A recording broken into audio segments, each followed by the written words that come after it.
Здравствуйте, дорогие наши подписчики. Меня зовут Светлана Жилубаева. Я сегодня вам расскажу о великом русском полководце Александре Невском.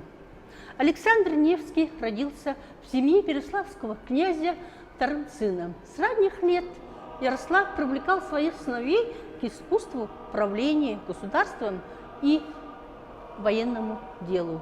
Когда Александру было 12 лет, отец посадил их вместе с братом во княжение в Новгород.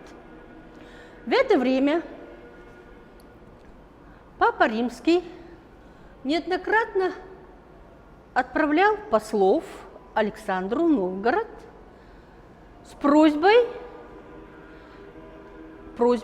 принять латинскую веру, заключить союз против Орды в обмен на помощь, оказание помощи, получить ярлык на Великое княжение. Каждый раз послы получали отказ.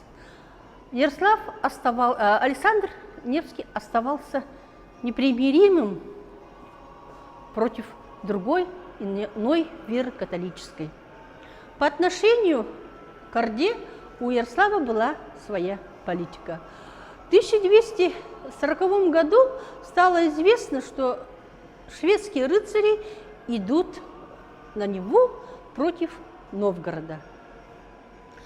15 апреля Александр с небольшим отрядом, собрав небольшое войско, совершил поход на Неву и нагло разгромил шведских рыцарей. Второе великое событие произошло через 2 года. Это 5 апреля 1242 года, когда теперь уже шведские рыцари совершили поход против Новгорода. На этот раз сражение было дано на Чудском озере, которое в истории получило звание Ледовое побоище. В этом сражении войска Александра разгромили Тевтонский орден. Через год тевтонцы отправили послов с просьбой заключить мир и просили об обмене с пленными. Был заключен мирный договор между Русью и Тевтонским орденом. Тевтонский орден после этого договора на 11 лет перестал нападать на русские земли.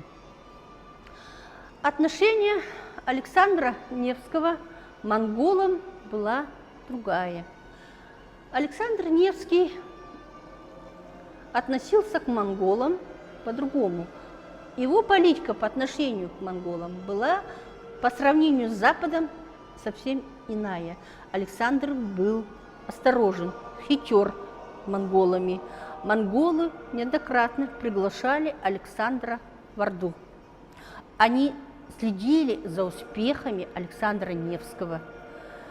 Только после смерти отца в 1247 году Александр вместе с братом поехали в Орду для того, чтобы получить ярлык на Великое княжение. Всего Александр совершил поездку в Орду 4 раза. Каждый раз монголы встречали его с почестями.